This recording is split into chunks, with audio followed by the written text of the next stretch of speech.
The first vision was to create a profitable air service to the Aran Islands that was stable and consistently profitable.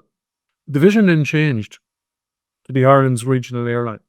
The vision then changed to be the best regional airline in Europe. The vision then changed to be one of the top 100 regional airlines in the world. And I think this is really important, Gary, because vision changes. Pádraig, welcome to the pod. Thanks a million, Gary. It's a pleasure to be here.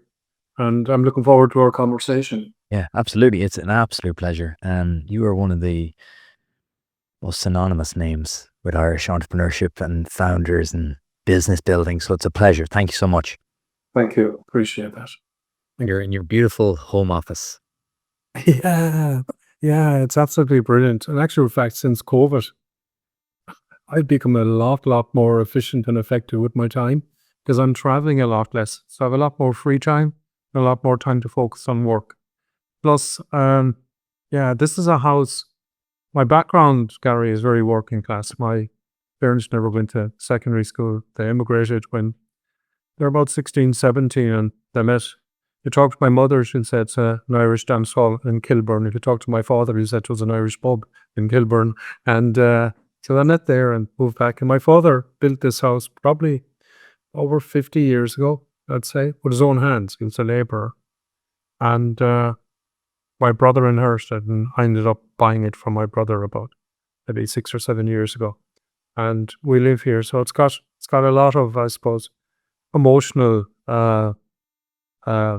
great emotional feelings and senses for me to be here. It's a really creative place as well, Gary, because I'm literally looking across now on Galway Day on the white horses. It's the sea is pretty rough this morning. I can hardly make out the mountains of Clare.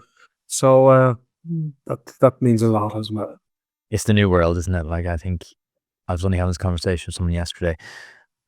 So much happened during COVID, but some things really did come out of it in the positives in terms of like the flexibility for people, in terms of just showing people what's possible. I think people had never actually been able to experience it. They hadn't worked for themselves.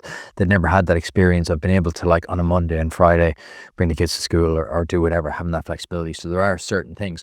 What was your life like before that then? Before COVID, were you kind of like constantly on the road, or what was happening? Oh, probably a kind of a crazy Connemara, to be honest with you. Whatever that means. What was life before that, like for me? Well, immediately before that, was very heavily involved being on the road, primarily involved in businesses. I used to teach maths back in the day in a secondary school, and Gary, you might remember the Venn diagram. Now, as you will see in our Try not to, if I'm very end. no, Gary. I didn't hope. I was hoping this wasn't going to come up. But Oh my good God. Well, I'll tell you, you're a lucky man you didn't have me as a teacher. So, because we'd have talked a lot about Venn diagrams. But anyway, I'm going to talk about Venn diagram. I actually think in pictures. I think quite a number of entrepreneurs think in pictures. They actually can visualize something in their head in relation to a bit. It's like watching a movie. And they can actually see where they want to go without it being, let's call it, hard-nosed in front of them. And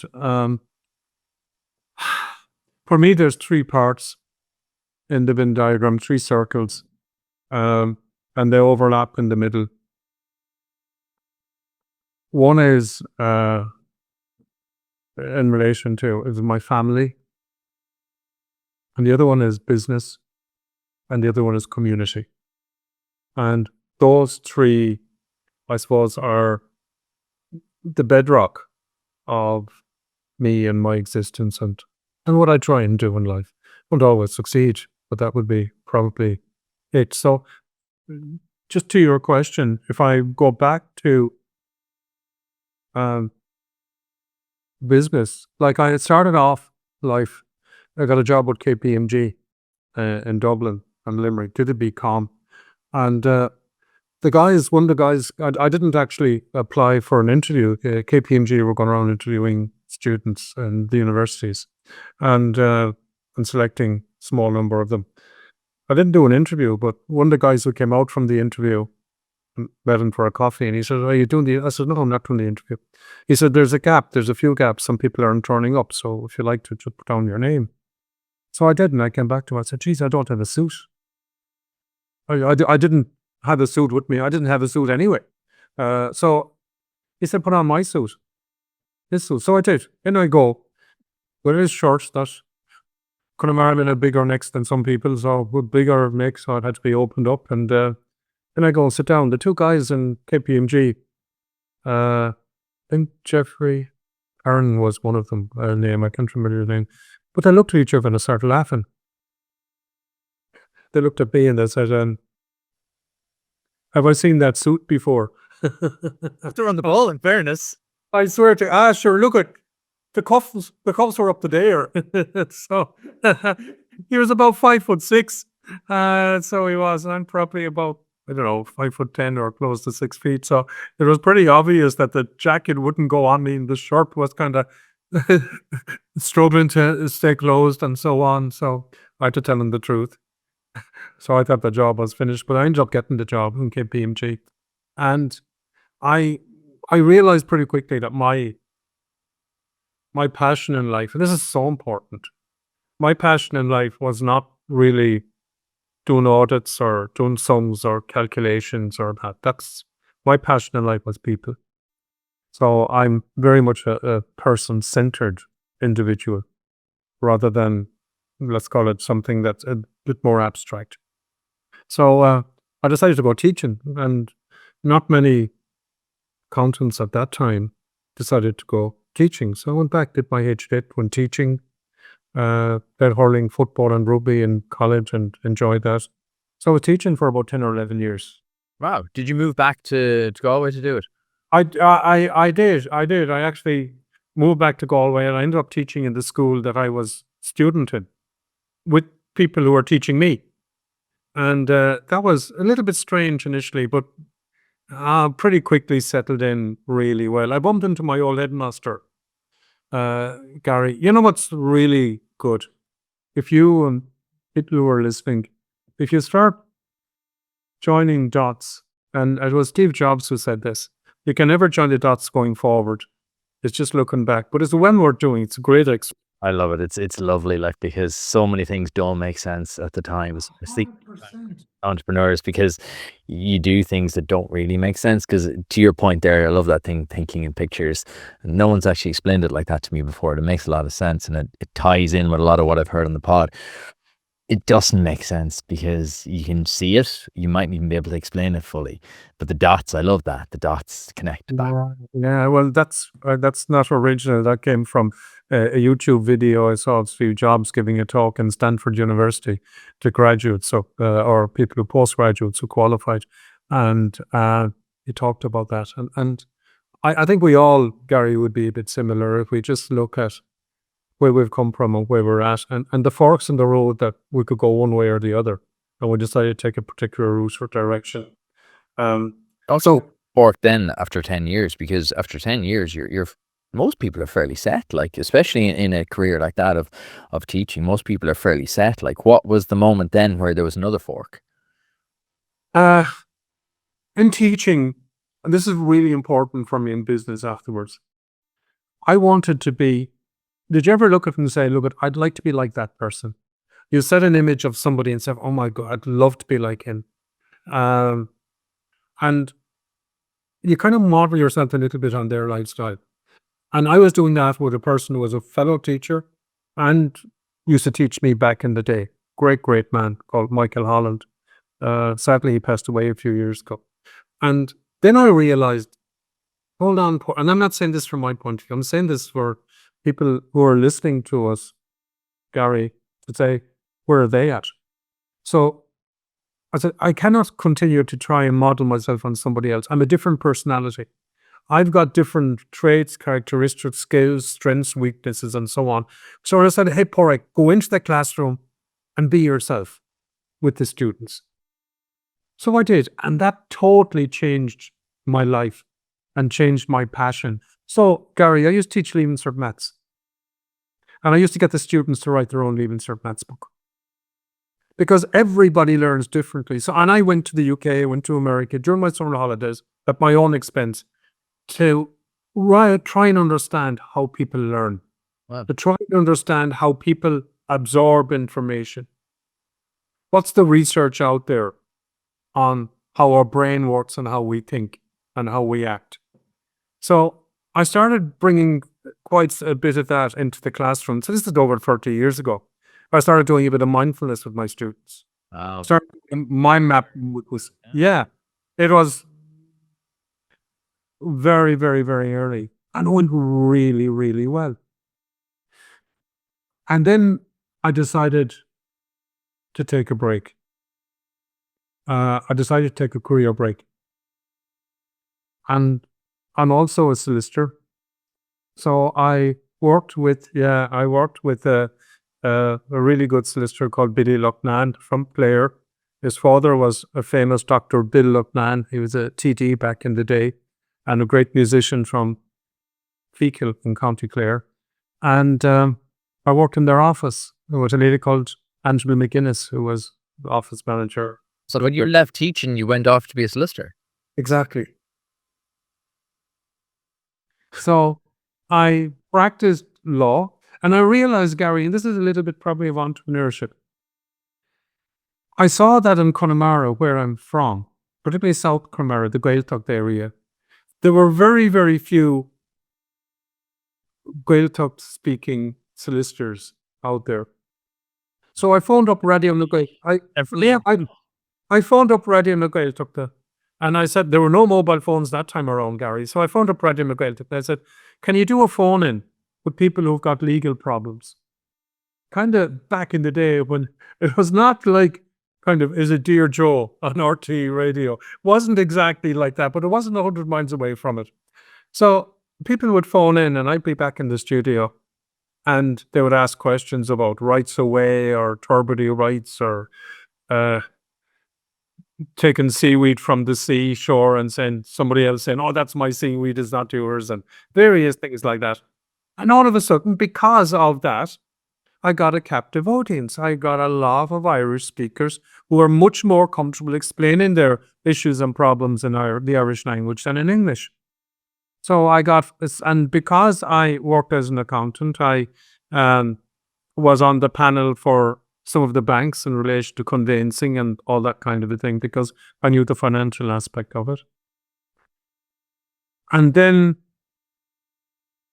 this little airline called Aer Arann, it didn't come up for sale, but there was some media attention saying that was in financial difficulty. I said, wow, I know nothing about airlines. I don't know the first thing about them. And for me, flying was for the birds, like, Jesus, that's it. So, but I thought this was amazing. So I tried to find out who owned the airline.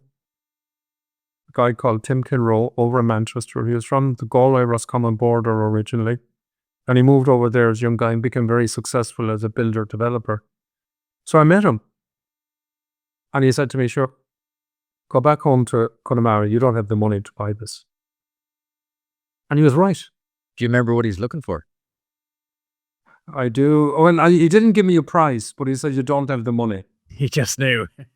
Yeah. And the price, he can't afford it. Yeah.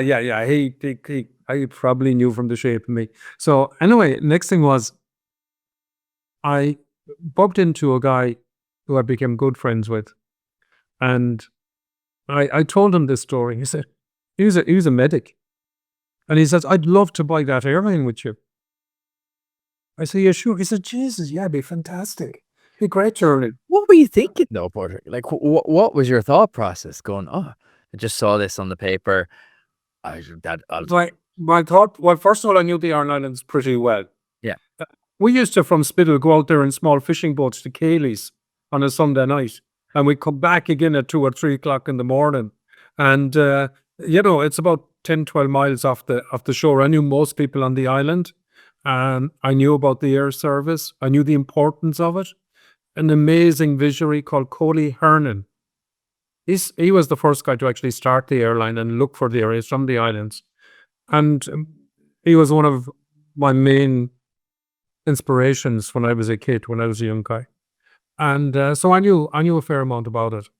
And I remortgaged my home and remortgaged the house. And this guy, Eugene, and I bought the airline. And we're just flying to the Aer Arann. So it was in existence for a number of years before we got involved, but it wasn't making any money. Did you have a plan? No. That's the truth. So what were you thinking? Well, Just something you felt you had to do or wanted to do?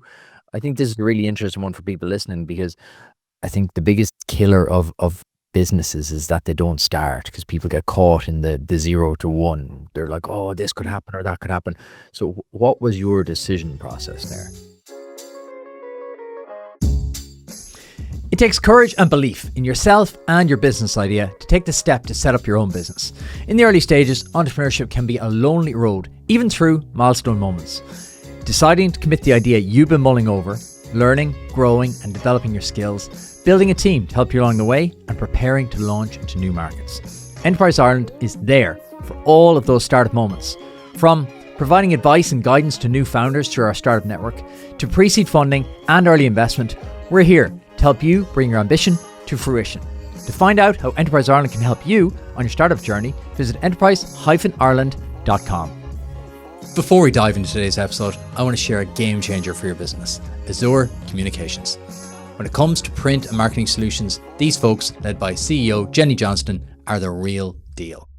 Whether you need an eye-catching brochure, sleek business cards, or a full-blown digital campaign, Azure Communications has you covered. They're not just about high-quality prints or digital campaigns, they're also about delivering great results. And here's the best part. Just for listeners of the Entrepreneur Experiment, you can get 20% off your first order.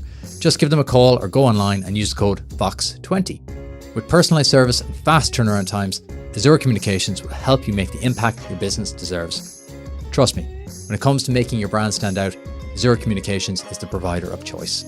Check them out at azurecom.ie, use code VOX20 and elevate your marketing game today. Nostra, an Irish IT company, offers world-class managed IT services, cloud solutions, IT support and more, all tailored to meet your business needs. So, whether you're streamlining operations or boosting productivity, their expert team is ready to help you.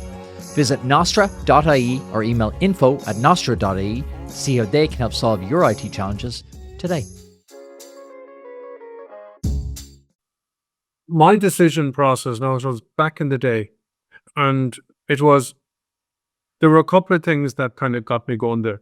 One is I knew instinctively that service would not be allowed to fail, because it was so important to the people of the Aran Islands, communities on the Aran Islands.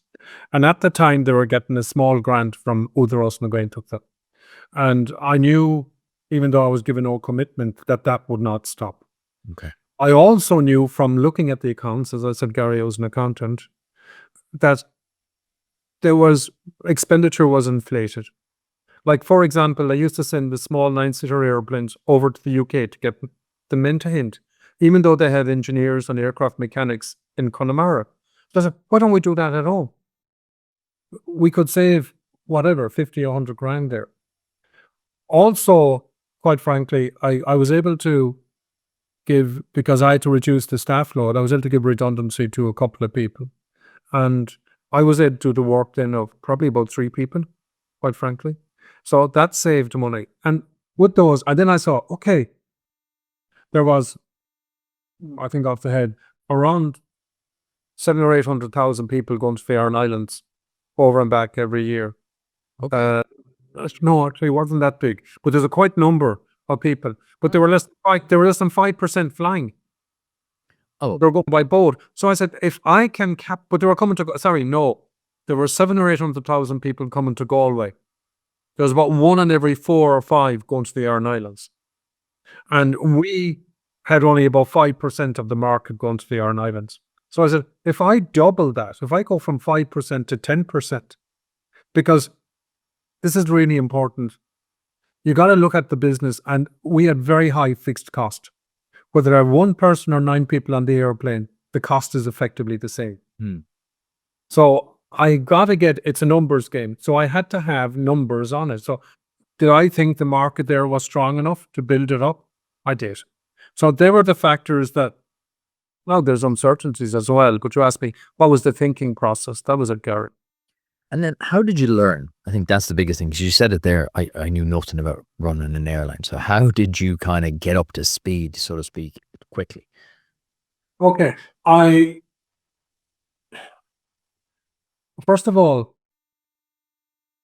I was not actually running the airline. There was staff there, a lot of them very good, who were actually running the airline. My role was actually to help coordinate that and to create a strategy and get them to help me action that strategy. I didn't know how to fly an airplane. I didn't know how to fix an airplane. I knew how to answer a phone, and if somebody wanted to book in, I'd say, okay, it's 30 euros or whatever it is, and I'd put your name down here on the sheet that you're going on this flight at 9:15 in the morning. I knew how to do that bit, but like there's no rocket science there. And then I realized pretty quickly, actually, Gary, in anyone's business, it's dawned on me, I was 26 years owning and in charge of airlines, 26 years. And I was what they call as accountable manager. And as accountable manager in an airline, you are personally responsible for all accidents and all of that type of thing. You could end up in prison, and people have. So if you'd ask anybody, and people should ask this about their own business, never mind the elevator sentence, give me one word that's the single most important word in your business. Just give me one word. And that dawned on me pretty quickly. What's the single most important word in aviation? Because Pádraig, if you cannot give it in one word, your focus is not clear enough. And people would say, oh yeah, profit, cash flow, all that type of thing, passenger numbers, which were the things I outlined to you when you asked me that question a few minutes ago. What was going through your head in making your decision? But the single most important word in aviation is safety. If you don't have a safe airline, you're not going to get passengers. You don't have passengers, you're not going to have income. You're not going to get good staff because they won't trust your airline. So why should I be here? This is not where I want to be. I'll go to some airline I'm a lot more, I can sleep at night. So my fundamental focus for my 26 years in aviation was safety. Everything else is going to flow from there. So I developed a really good relationship with the Irish Aviation Authority. And I cannot throw enough praise on the professionalism of the Irish Aviation Authority. They take no messing. They're straight down the line. They call it as they see it. And I really, really learned about safety and working closely with the Irish Aviation Authority. I found them really, really good. So that's where I kind of learned more about it. But aviation, yeah, the other thing that's important, really important, I think, about business.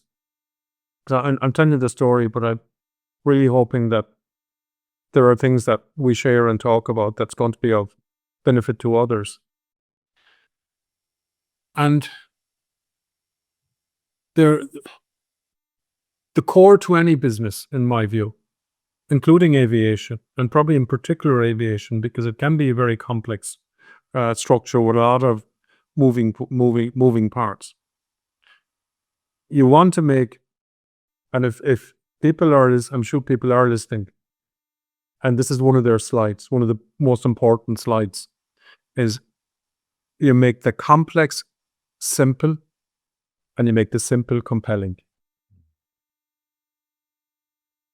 Aviation is a complex business. Where did I learn that? I learned it from watching Michael O'Leary. A very, very complex business. I'm going to cut out travel agents. People have to book online.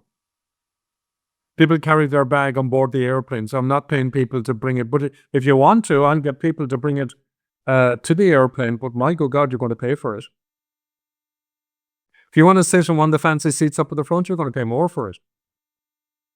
We will give you plain vanilla, very simple, but you want add-ons, you're going to pay for it. You really came through at one of the most transformational times in airlines, really, and in travel, like, because around the same time Ryanair were booming, or getting to the point, like, it must have been a wild time to be involved in that industry. Yeah, wild or crazy, same thing.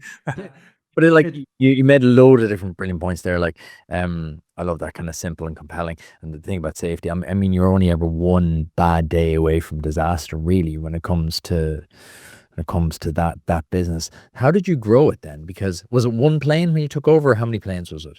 There were 3 airplanes. 3 of them were very old, quite frankly. And we're flying to the Aran Islands. And one day, the Sunday, no, I didn't have a mobile phone at the time, but the receptionist in the airline in Connemara phoned me at home, and she said, there's an important person from Aer Lingus after going out to the Aran Islands, and he was asking about you. And he's due back in on the flight at 4 o'clock. And he'd like to meet you if possible. I said, okay, Mary. Great, I can go back. So I lived about 10 miles away. So I drove back, met this guy off the airline with his wife. He was out for the weekend. And he was kind of asking me, why in God's name did you get involved in this? You know nothing about aviation. You've really a small number of passengers. The cost on airlines and replacing airplanes and engines it's not cheap. Salaries are up cheap in aviation. It's not minimum wage, far from it. And rightly so. I have no problem with that. So he said, did you ever think of expanding to fly around Ireland? I said, no, I didn't. He said, why not? Well, I said, you guys are doing it. Aer Lingus are doing it. And he said to me, he's one of the head guys in Aer Lingus. And he said, look at Pádraig, Aer Lingus cannot continue to be all things to all people. We're flying small turboprop airplanes between Galway and Dublin and Kerry and Dublin and Sligo and Dublin. We're flying larger airplanes to the UK and to London and to Northern Europe. And bigger airplanes again to the US. So it's like 3 different business models. And where we need to go in Aer Lingus is we need to simplify it. Keep it simple. And we have a lot of costs in 3 different aircraft types. And I said, wow. And he said there's a Department of Transport, it's an EU-wide tender administered by the Department of Transport called PSO, Public Service Obligations. And he said, Aer Lingus have some of this, but if you want to, you can tender for those. I said, wow. So I learned more about it, and I tendered for it.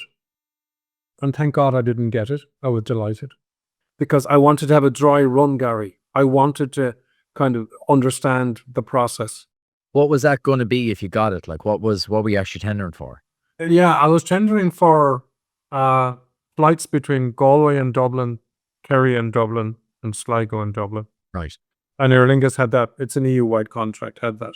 So it runs all over Europe. Why was that mandated? Is it a connectivity thing? Is it it's a connectivity thing. It's a thing that they have in Europe for probably in the EU, that in the US as well, for probably about last 30, 40 years or more. And it's really an idea to connect peripheral regions with a kind of a place like Dublin, a hub like Dublin, to try and help generate social and economic significance. Right. For those regions. It's in France, it's in Italy, it's in Greece, it's Norway, Sweden, Spain, for example. It's all over the place. So there's a couple of hundred of them out there altogether. There were 3 or so in Ireland at that time. And you didn't get? I didn't get it, no. And because I don't think I was ready for it. But I didn't get it. I didn't apply to get it. I applied to understand the process and what was required. How long were you in investment at this stage? It's probably about 2 to 3 years, about 2 years. Okay, so early enough in. It was early enough. And then I applied later on when it became up again. And I went to Aer Lingus and I said to them, look, are you interested in these contracts? And they said no. I said, can I lease your airplanes from you, Fokker 50s? And I will actually pay a fee for your mechanics, engineers, and pilots and spare parts that I use. And they said, fine. I said, will you give me a letter to that effect and the price of it? And I will, I'll put that in my tender process, because then I can say, I've got aircraft that's doing it already, and it ticks a lot of boxes. And I have what they call an AOC, Air Operating Certificate, a license in Ireland to do this. So I was fully just called legitimate, I'd meet the criteria. I didn't get the contract. So I contacted and met the Department of Transport, asked them, why did you not get the contract? And they told me, well, Aer Lingus withdrew the letter they gave you of support. I didn't know that before that. I got onto Aer Lingus, and the reason they pulled it was there were some people concerned that there might be supporting a second Ryanair to compete with them. Okay. So that was that. And then a couple of years afterwards, I tendered again. I didn't have any airplanes. And I actually went out to France, to ATR, out in Toulouse, that they make turboprop airplanes. They're kind of connected with Airbus. I met the CEO. There's a story behind that. Can talk about that again. I met the CEO. I said, I need 2 of your airplanes. And he says, do you have the money to buy them? I said, no, I want to lease them. And he took a long shot on me, and he agreed to effectively give me 2 airplanes, lease me 2 airplanes. And I used that lease arrangement to tender for the contract. And I got a 3-year contract based on the lease of those airplanes, which was Kerry, Dublin, and Galway, Dublin. So that's what really started it. Then I got the contract for Donegal, Dublin, and Sligo, Dublin. And then actually in the early days, very early days, I what I call is wet leased an airplane from the UK. In other words, I had to pay for the pilots and all of that kind of stuff. Plus I had to pay for the what I call repositioning of the airplane from Manchester actually to Dublin, which means it was going over and back empty, which was expensive. And I was in Croke Park one St. Patrick's Day, and the old Croke Park, and I was having a soup or a cup of tea, and this guy was standing beside me, and we talked. His name was Seamus McBride, and he owned a company called Target, courier company. And he asked me what I was doing, and I told him, and anyway, we struck a deal that I would deliver in Croke Park, that I would deliver his freight over to Sheffield at 11 o'clock at night. And at about 2 o'clock in the morning, we'd bring freight back into Dublin. So we have what I call is a short 360 airplane. And from about 12 o'clock until 2:30, we'd fly to Donegal and back on a government contract. And we then would fly to the Isle of Man with passengers at about 8 o'clock in the morning, and again at 6 o'clock in the evening, 5 or 6 in the evening. But the airplane was doing nothing at night. So I said to Seamus, Jesus, yeah. So we did a deal, a kind of a thing. So I bought a high-ace van, small high-ace van, and we'd put freight in it and take it out as far as the airplane. We're also work on this. We'd take the seats out of the airplane, and we would put the containers into the airplane and tie them down so they'd go over to the Isle of Man. Back again about maybe 2 o'clock in the morning with more freight. We take the freight off, put the seats back in, and you're bringing passengers. You're bringing business people and bankers to the Isle of Man at 8 o'clock in the morning or so. So how did it work? Like, was it making money? Like, was the business making money at this stage? It was only making money when we did the freight. Wow. The freight part's a bit like yeah. The rest of it was washing its face. It's covering its cost. but the freight part of it made because of the freight part, it made pretty decent money. Well, And then I went into ATRs, which were bigger 50, 70-seater airplanes.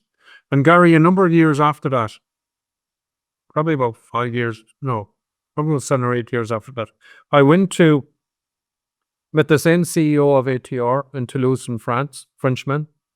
He actually called me a crazy Irishman, which was the best compliment he could give, because that was fine. He got me. Because I just went for it, Gary. I just went for it. And I, at that time, did the biggest purchase of new airplanes of that year for ATR. It was about $260 million worth of airplanes I bought from them at that time. So we had come a long way, and his trust and belief in me really worked out. and how are you financing this? The finance of this, well, first of all, the company was going quite well. We were making good profitability, good EBITDA. We were growing significantly.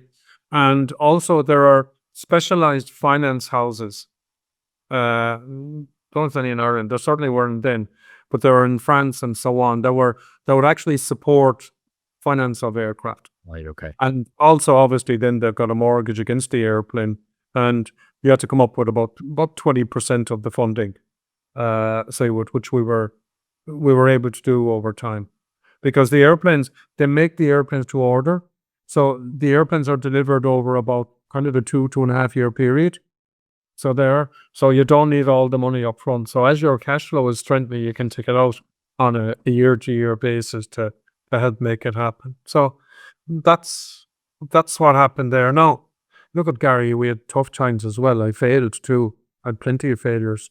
So it's not all a bed of roses. There's plenty of thorns in that bed of roses too.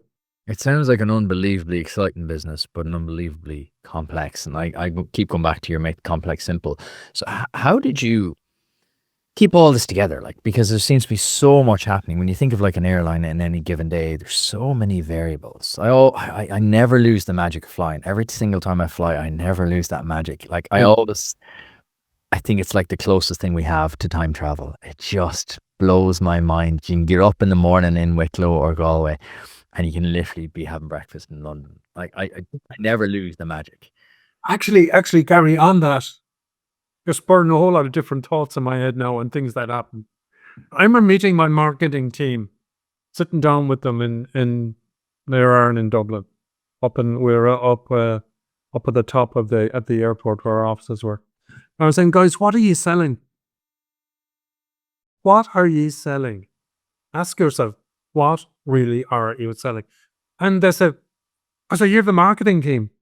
We're selling cheap flights, well, cheapish flights. We're selling connectivity. We're a friendly airline. I says, no. Give me one word. What are you selling? Couldn't come up with it. I said, the only thing you guys are selling is time. You have to take it that the safety factor, as I said earlier, Gary, is a fundamental.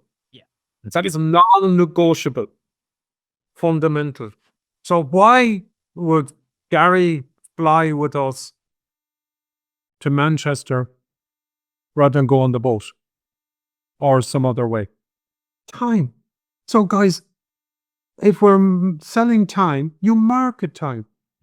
And they put a big sign up at the time. There was no motorways going from Dublin to Cork or Limerick or Tipperary or Galway or any place.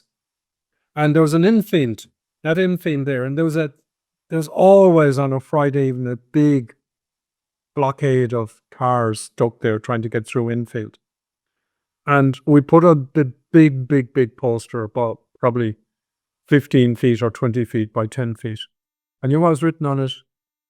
If you flew with Aer Arann, you'd be home by now. I love it. I thought that's where you were ringing a bell on my head going, I think I know where this is going. Exactly. I remember that. I remember. You? That's Wow. I remember that. Yeah, because there's very few marketing slogans, especially in Ireland, that actually kind of stick in your head. And I remember people talking about that at the time. And Gary, that's 20 years ago. Yeah. Or Older milk. You're only a child in the backseat of your dad's car. Oh, yes. Well, I wish. Um, yeah, this is class, and this is why I was so excited to talk to you today, because Aer Arann really was a fundamental part of kind of Ireland's transformation. I was only again having this conversation some other day about like Ryanair and air travel and how important air travel has been to Ireland. Like we'd still be a backwater if we didn't have Aer Arann, Ryanair, Aer Lingus. We'd still float and rock on the edge of Europe if we didn't have that. I think we forget that very often. I had Michael Cork when he was the ex-head of social at Ryanair on, and he broke it down perfectly. He's like, look, there was a generation just before this who never flew. He's like, and now we grumble because we paid 30 quid to go to London. He's like, it's bananas. He's like, we've completely lost track of what the norm is. So it's exciting to talk to you because it's such a big part of Irish history, I think, like Aer Arann.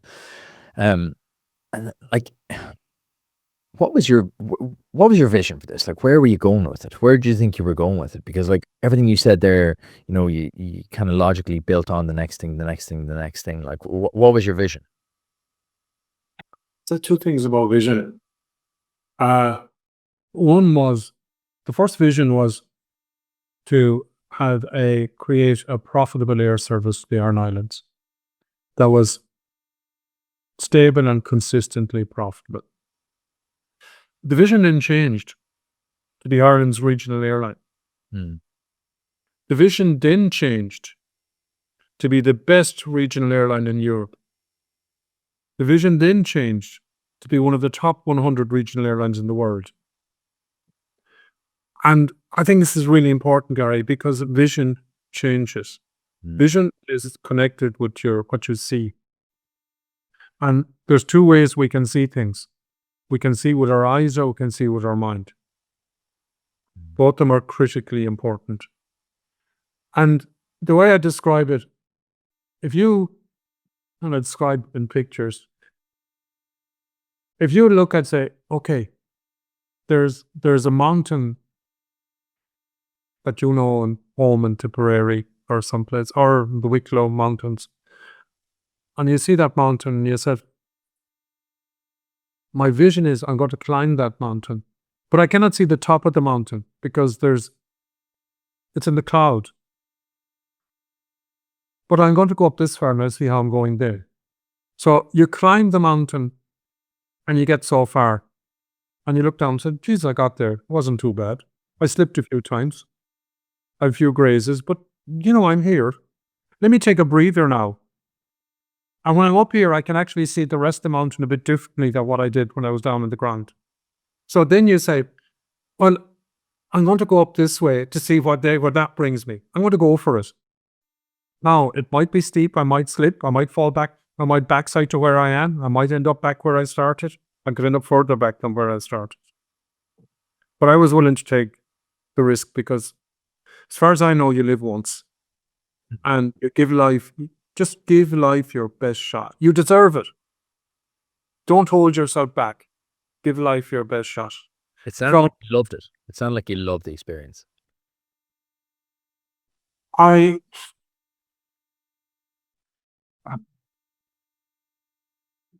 wouldn't necessarily say I loved the experience because I have really tough times and really stressful times. So I did really tough and really stressful times. But and we were launching a Cork Southampton service when I went over to Southampton, and there was a nice razzmatazz in the airport, and then they brought us to a kind of an Irish pub restaurant, the CEO of Southampton Airport. And there was a gentleman there who was having dinner with his wife, and he came up to me and he says, can I introduce you to my wife? And maybe I'd like to talk to you for a few minutes. I said, fine. He was the bank manager of, I think, AIB for the south of UK, which included London. And he was just retiring. And he said to me, it's so important to hold on to some golden nuggets that we get in life, Gary, from people say something maybe in passing or a bit deeper. And he said to me, look, I really hope you succeed. I really hope it works out for you. And he says, you're a trailblazer. And he said some nice things about you. And we're hugely suppose meant a lot to me. I don't know the personal things. And he says, I just want to share one message with you, one lesson. He said, I've been CEO of this airline for London, and the richest part of the UK is around London. And he says, to a person, I've seen some of the wealthiest people in the UK and I've dealt with them. To a person, practically all of them, one of three things have happened to them. They've lost their family, they've lost their wealth, or they lost their health. Family, wealth, or health. Or they could have lost more than one. Now, Gary, but for an amazing, amazing wife I had, she's not listening to outside, so I can say this, but for an amazing wife I have, I could have lost my family because she believed in me and she stuck with me. Few times I was on the edge and losing everything I built for financially. And I was within that of losing my health. I got a heart attack. My heart had stopped. I was on the other side of the fence and they got me back. So, whereas, yeah, it is exciting and I don't regret having done anything I've done in life. But there are thorns in that bed of roses.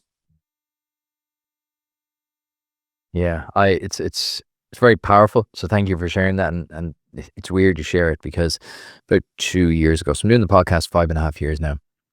And in the early stages, it was just all kind of story. Oh, tell me your story. And to be honest, I was so happy people came on. We just went wherever. I'm a business nerd. Like I just love business stories. I'm obsessed with learning about business.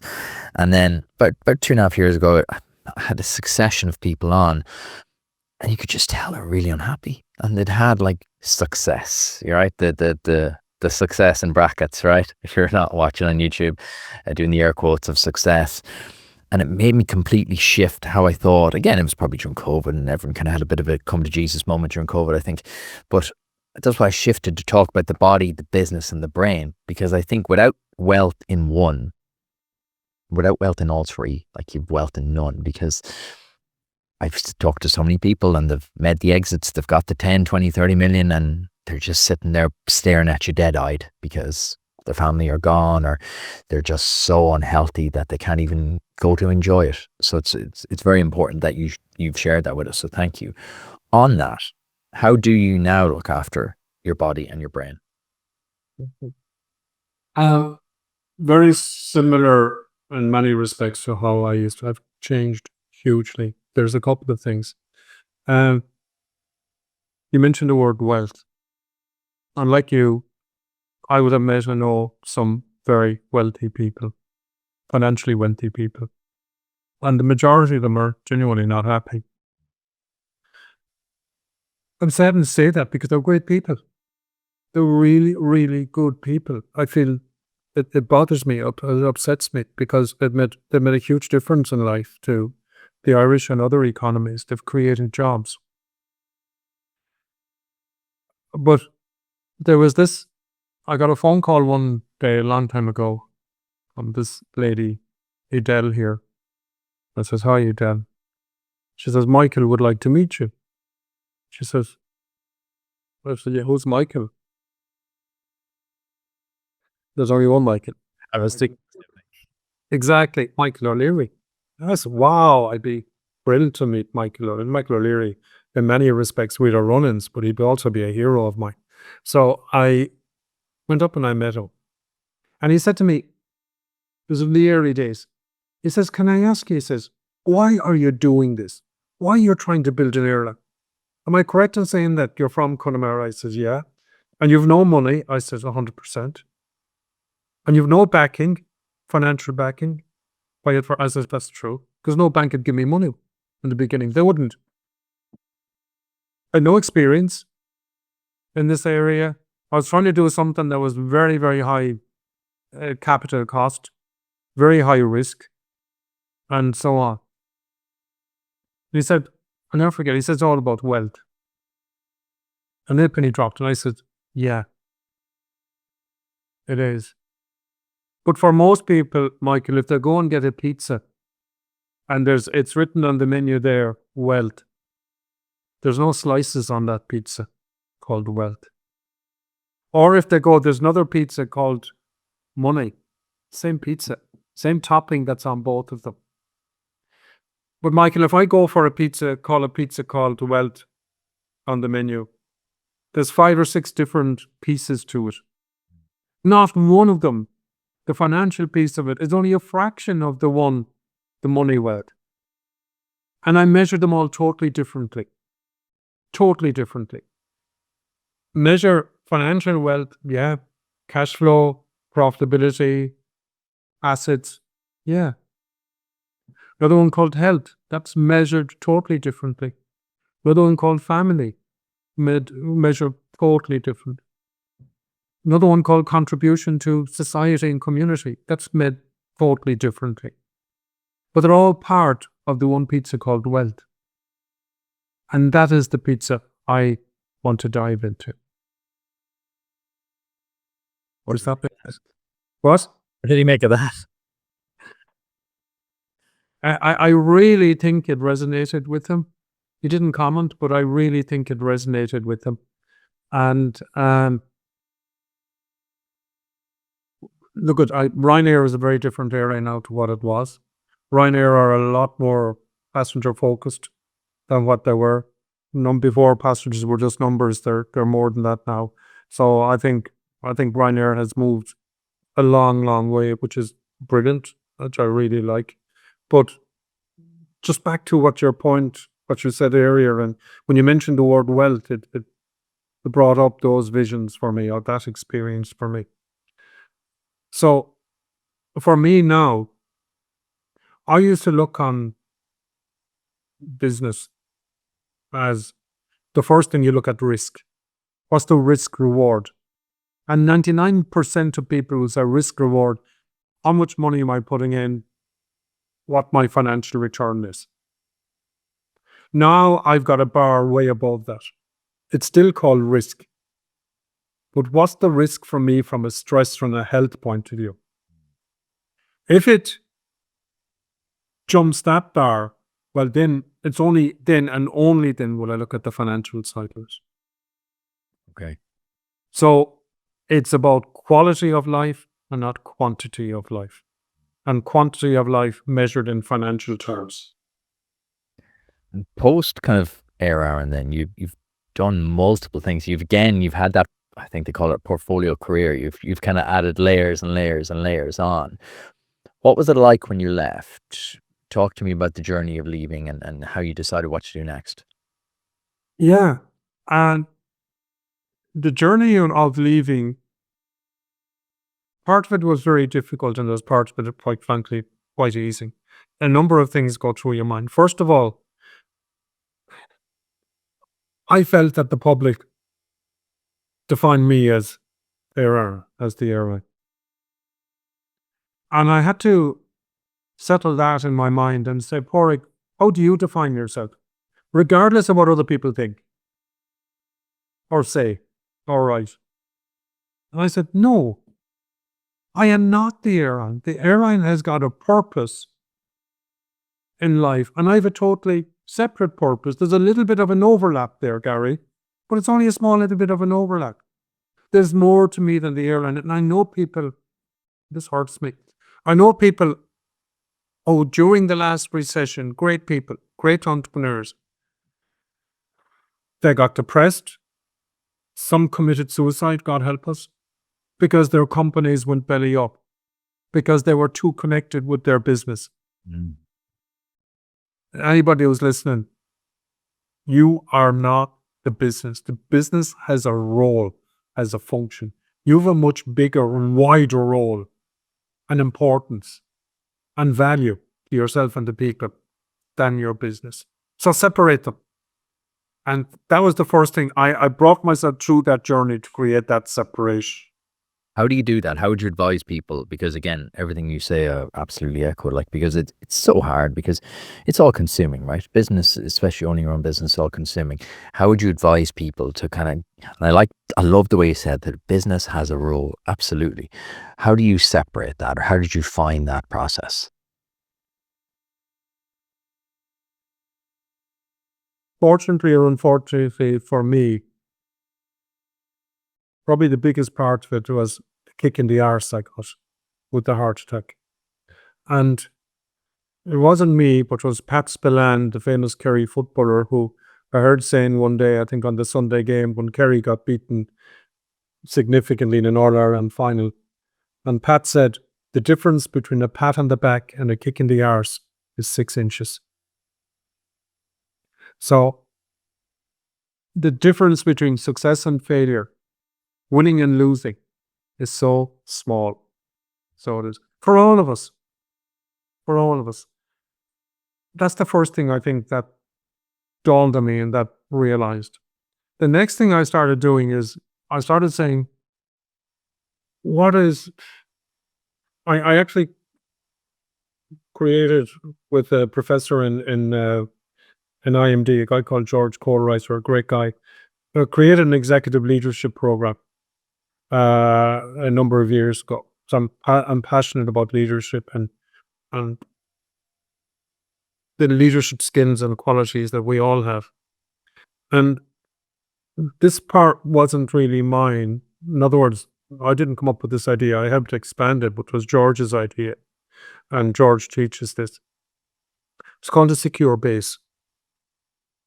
So I'm not asking you to answer me, Gary, but if you take a kin and drawing in pictures in my mind, if you get an A4 sheet of paper, so let's imagine you're doing that now. You don't have to write it down. And you draw a circle in it. And inside that circle is your secure base. And right at the center of the circle is and are the people who are really core to you and your secure base. Put their initials in there, Gary. And you start putting the initials that you liaise with quite significantly as they spread out inside the secure base. And then outside of that circle, put the initials of other people you engage with in your work or whatever. They're not necessarily in your secure base, but they certainly have an influence and an effect on your life. That's probably about 70 to 80% of your secure base.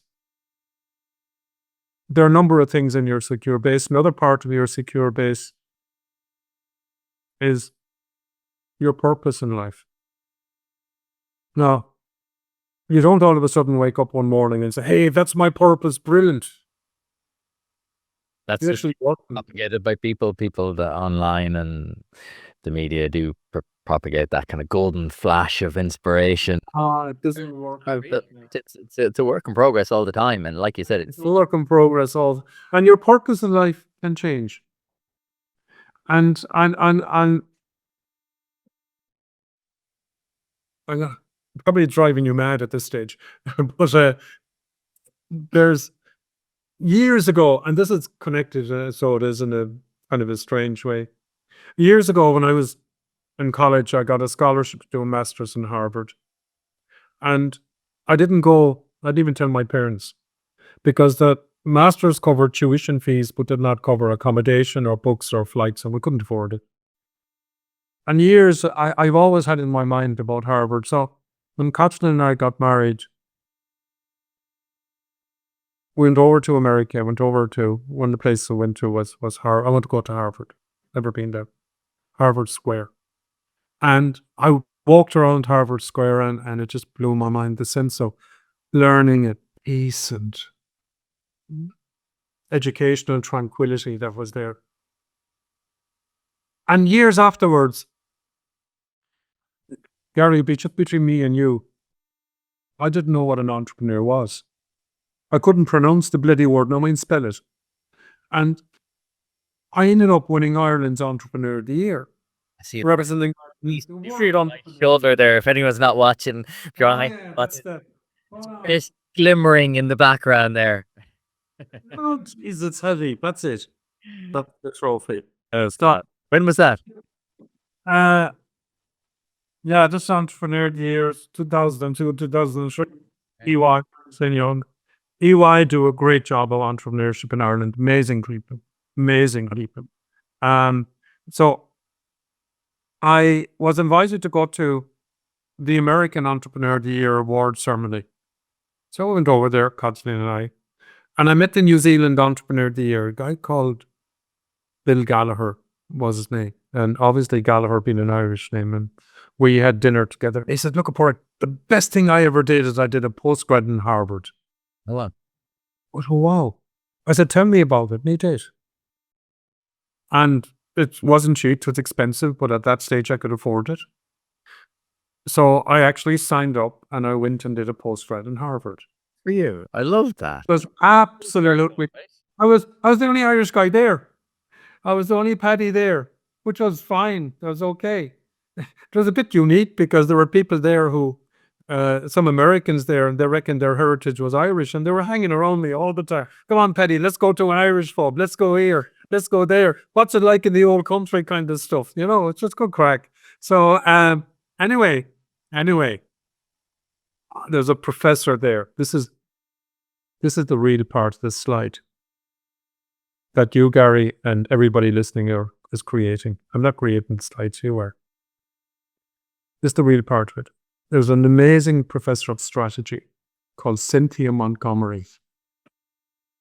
And Cynthia one day asked us, there's about 140 of us in the lecture hall, and I was the only Irish person there. They were from all over the world. And she says, how do you know if you have a good strategy?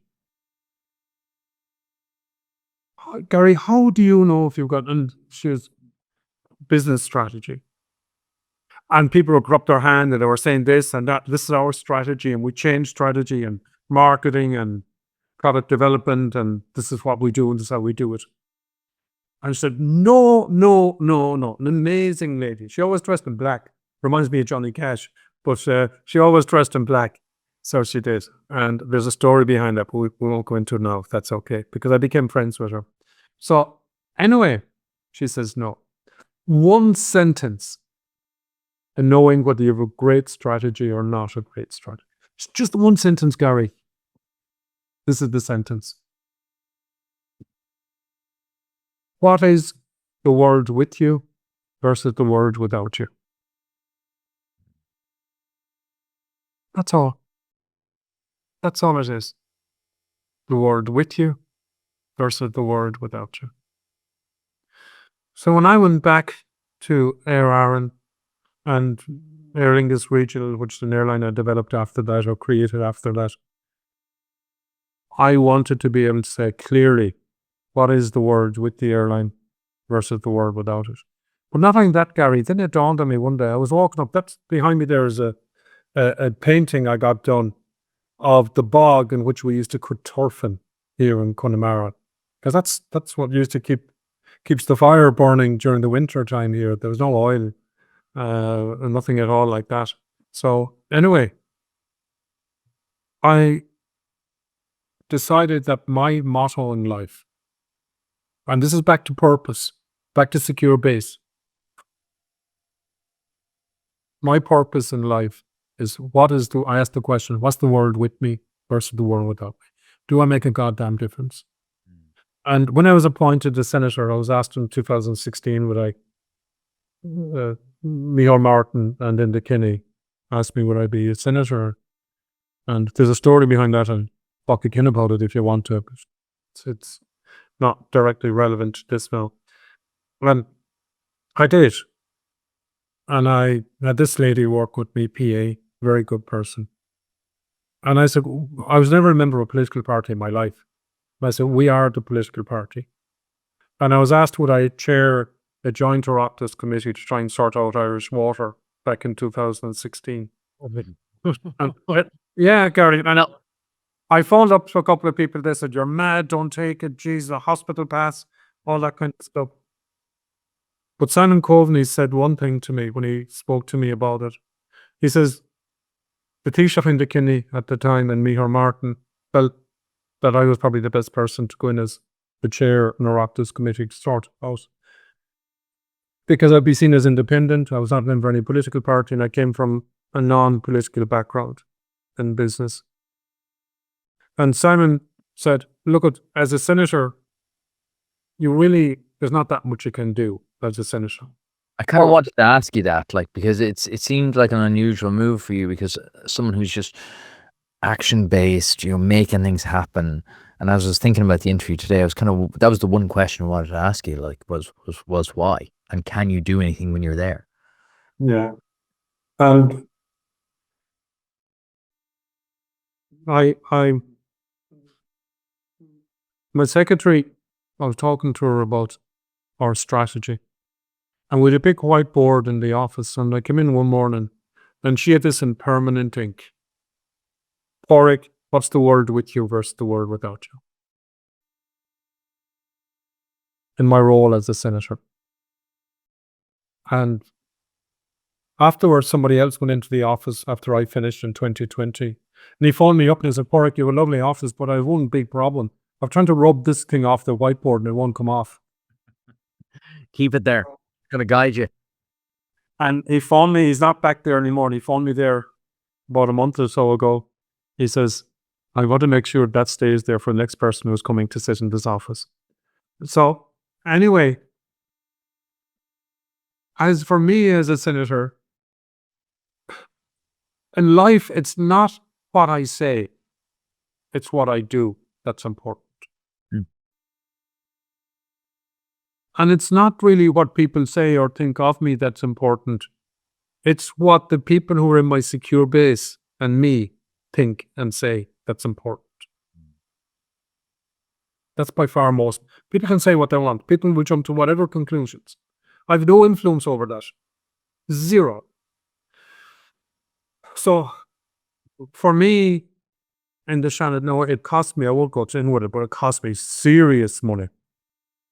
Because I had to get other people to run the businesses for me, because I had different businesses at that time. Cost me, I genuinely, a lot of money. And that's okay. And I don't regret having done it. So we sorted out the Irish water situation. I had 19 or 20 TDs and senators in there. From Fianna Fáil, I had Barry Cowan and a few of those. Fine Gael, Martin Hayden was the leader of Fine Gael.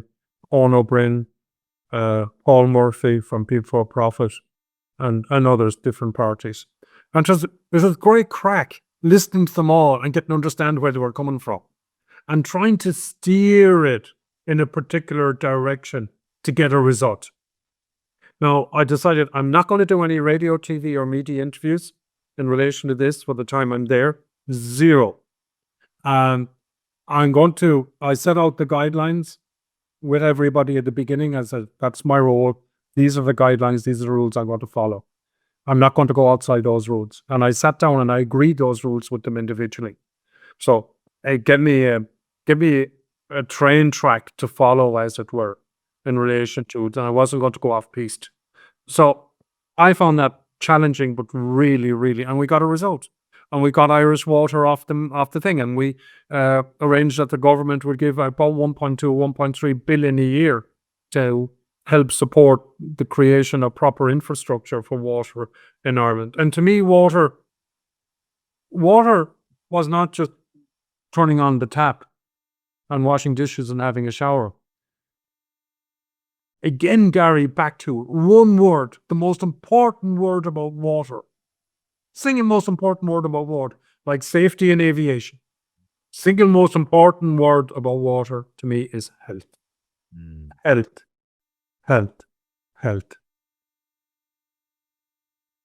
That was it. I just want to make sure the people of Ireland would have healthy water, that hopefully E. coli wouldn't be in it. They can have a healthy shower when they want it. All of those, it's about your health. And that was my focus, that one word, and we got there. And I wanted to make sure it wouldn't be on the papers and fun news, and we wouldn't cause this general election about it, which could. The other thing that really I enjoyed. There was no legislation on perjury in Ireland. And I actually created legislation on perjury, brought it through the Shannon, brought it through the Dáil, got the support of the TDs and the Minister, Charlie Flanagan at the time, and so on, and Helen McAtee afterwards. Because when I finished in 2020, the bill was at the final stages of being enacted, but wasn't there. So I would have stayed in contact with Fianna Fáil, Fine Gael, Labour, and the whole lot of them, and saying, guys, I'm not here anymore, but will you push it through? Are you okay? Any issues? So now there's legislation on perjury in Ireland. And that was not easy. There's 10 stages in the Dáil and the Shannon. I was the first independent senator to get significant legislation through. Did you enjoy your time? I really did. And the other thing is I got an opportunity to go out to speak to the UN in New York. And you know what, Kerry? I spoke all in Irish. Well, not all, mostly in Irish. I spoke a couple of words in English. And somebody asked me afterwards, why do you speak all in Irish? Don't understand you. So I said, geez, your man was there speaking in Portuguese. I had no clue what he was saying. So that was it. I really enjoyed that. So yeah, I enjoyed the Shannon. I did, I must say. Yeah. What's a post-Shannon world then look like for you now? Post-Shannon world is that I've sold most of the businesses. I'm doing some passive investments. I've written the book. Oh, I like the cover. Purposeful Decision Maker. Yeah. So I've just written that book, published the middle of November, American publishers. It was a bestseller, one of the bestsellers in its first week in America, so it was. And there's another story behind that. You see, Gary, the most important thing about safety, back to airlines. Most important thing about safety, think of Captain Sully going into Hudson River. Most important thing about safety is decision making.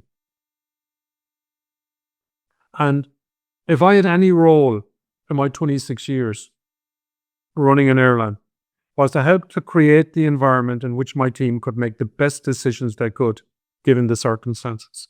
So that's based on 26 years of working on decision making. Well, what we'll do is we'll do a giveaway this week. Anyone who shares the episode on social media, I'll screenshot them all. They'll tag us and we'll give a giveaway. We'll give away 3 copies of the book this week. Oh, thank you. That'd be cool. It's Yeah. work. No, I think they'll enjoy it. Yeah, every week I'm going to ask you now in a second. We're just about to go on our quick fire round. I ask everybody for a book recommendation. I'm going to ask you as well, but that's kind of like, I have a list, I think, of 210 books that have been recommended on the podcast. So I'm going to add that to the list. Before we do quick fire round, kind of bring me through kind of life in 2025 for you. I still have to get used to saying that. Life in 2025 is good. I've taken an awful lot of stress out of my world, which is the most important thing. I have 7 grandchildren. They're amazing. Actually, Irish is their first language. They play traditional music and culture and language, and who we are as Irish people means an awful lot to me. I've invested passively and a little bit actively, not too actively, in a couple of businesses. I'm adjunct professor of entrepreneurship at the University in Galway. I don't do a lot there, but I suppose it's more of an honorary thing than anything. But I like supporting education. I love that. I trained, just after training and qualifying, doing exams to be a professional coach, because I would have mentored and coached quite a number of entrepreneurs and people starting off in business. And I'm not doing it really for money, but I wanted to make sure I was doing it properly and the guidelines and understand the structure and all of that. I'm developing software, just a new company I'm starting in relation to corporate governance and that area. So I'm enjoying that. I'm learning the ball, which is good fun. So that's really it. I'm doing less traveling. I'm walking up the bog road, walking down by the sea a bit. And yeah, that's it. Body. Well, you're not going to be idle, definitely. Enterprise Ireland helps to support and fund a vibrant startup ecosystem, providing supports, insights, and network connections to the most ambitious Irish startups. From expert advice to raising funding, exploring opportunities in international markets, to strategic planning, Enterprise Ireland is here to support you in those important startup moments. For more information about how Enterprise Ireland can support you on your startup journey, visit enterprise-ireland.com. Enterprise Ireland, helping Irish startups go global. Right, a quick fire round. What book do you recommend every entrepreneur should read? The Psychology of Money. Oh, yes. I was asked the same question on another podcast last week. I said the exact same thing. Psychology habits. As I get older, the big thing I realize about life is it's just about managing your own psychology. And then once you understand yourself, you can try to understand other people a little bit more. It's a great recommendation. What's something you'd learn the hard way? Resilience.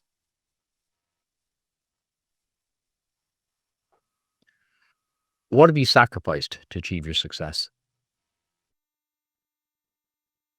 Sacrifice two things. When I mentioned my heart attack, my health, and I also sacrificed not being with my kids when they were growing up, when I should have been there and what I would like to have been in. And I regret that. Playing football, hurling matches, stuff like that. I was on an airplane or in Dublin or London or Paris or wherever. And so my that part of my life was out of balance. What would you do today if I give you 10 million euro? I'd give some of it to charity, and I would probably invest more in the S&P 500. Keep it simple. I'm going to give you 1 million euro. You can invest it in one person or one company. Who is it?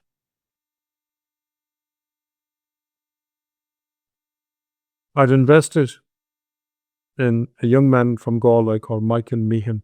He was one of the best Gaelic footballers we ever had in Galway and probably in Ireland. I'm kind of mentoring Michael at the moment. He's a person with amazing integrity, great intelligence, good balance in life. Okay. Keep an eye out for him. Does he have a business or is he in the middle of starting? He's certainly very much working on I suppose, due diligence on a business. Yeah.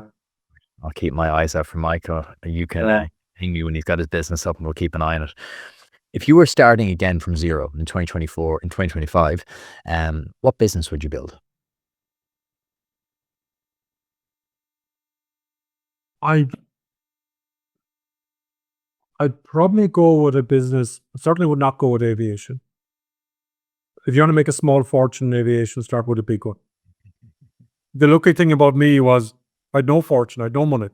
So there wasn't much I could lose.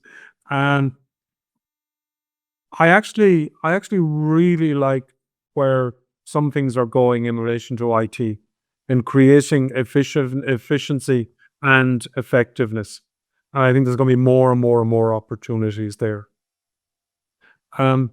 People sometimes ask me, Gary, where do you get a great business idea from?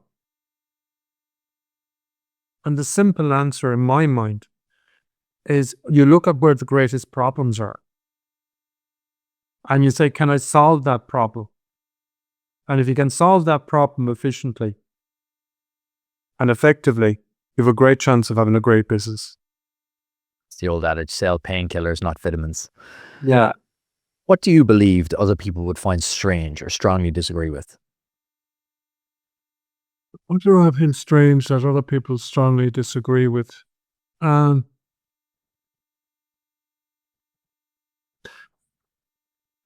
people try and put their hands around the word. They live in their own head. There's a first cousin of my dad's was a Jesuit priest, Brother Jimmy Thornton. And he lived in San Francisco, and he ended up out in China in solitary confinement for a while in China in the 70s or so. And I was only about 10 years of age, and he came back and he read Mass in Rossaville, about 10 miles back the road here, and he all thin lad, no microphones. I was in the second row, and he said he was in a prison in China for over a year and 3 months, and it was about 8 foot by 6 foot. And he'd close his eyes every day and he'd walk around the perimeter of the cell with his eyes closed. And you'd imagine he was in Connemara, walking up that bog road behind me, or going down by the sea and meeting people and talking to people. And the Chinese couldn't break him. So that threw him out of the prison. And he made his way back.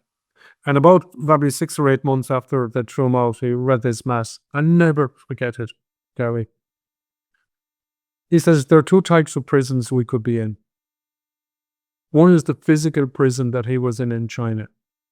But there's one that's 1,000 times worse. You know what I'm saying? That's the prison you create between your ears. And that's harder to get out of. And he was never in that prison because he was walking up and down the bog road in Connemara where he grew up. So the biggest thing is release yourself. Nobody has the keys but you. Release yourself from that prison. There's ways you can look at doing it. And we make decisions and we form opinions and assumptions based on that prison of a prison we create for ourselves. That's one of the saddest things in life. It is, but that's a great story and a great way of looking at it. What's been your worst investment? My worst investment is that I invested in a guy and in his business that was right industry, right business, with the wrong person. It's more important to invest in a great jockey than a great horse. What's been your best investment? Best investment, quite frankly, is property. And I never invested in property in Ireland. Invested in the US and in the UK on property. That was, quite frankly, my best investment. But I would have never have been able to invest in the property but for the success of the airline. But if you look at the hours and the stress I put into the airline compared to the hours and stress I put into the property, if that's the matrix I'm using, which it would be, the property was by far the best. What's your final piece of advice to every founder or aspiring founder listening? The world with you is a far greater place than the world without you. Just find that space and go for it. Can I just say something else? Gary, that's okay. You're the goose that lays the golden egg. Don't do everything you can to enhance and support and feed that goose. Because if you don't, you're not going to have the golden eggs. And part of that is, and I'm sorry I wouldn't go into, maybe I spoke too much, is physically keep active, keep reasonably fit. You don't have to be whatever. Keep reasonably fit. Keep mentally fit. Like stuff, take time out. Retreats. I went to Pune in India twice with Buddhist monks up the side of a mountain. Absolutely brilliant. Absolutely brilliant. I'm not a monk. I'm not a Buddhist. Doesn't matter. Just go and do things. Challenge it. Go outside of your comfort zone. So do. And not just in business, but more importantly in person. And spirituality is really important. People often ask me, are you a spiritual person? And I am. And they mix up spirituality with religion. Am I religious? I wouldn't be really strongly religious. But to me, the difference between the two of them, and I'm emphasizing this, religion to me is man-made. How come it's not woman-made? But anyway, it's man-made. And we are given rules, 10 commandments. Do this, do that. Somebody telling us how to live our lives. Well, that's okay to a degree. Religion comes from the outside in. Spirituality comes from the inside out. Spirituality is who you are as a person. You discover yourself, what your values are, what your beliefs are. Who are you deep down as a person? And I'd love if people would just challenge themselves and say, who am I really? Why do I do these things? Why do I do things that maybe I shouldn't do or that upsets me? Why do I allow myself to create this prison around me? I don't have to. That's it, Gary. You've given us so much today. Thank you so much for that. That was really, really an enlightening chat. And thank you for being so generous with your time. I think that's a really, you kind of encapsulate the body, business, brain of the podcast. And thank you for being so open with it. Oh, you're more than welcome. And hopefully we'll meet up in person sometime. I'd enjoy that. We'll make that happen. Thank you so much. All right. God bless you. Slán go fóill.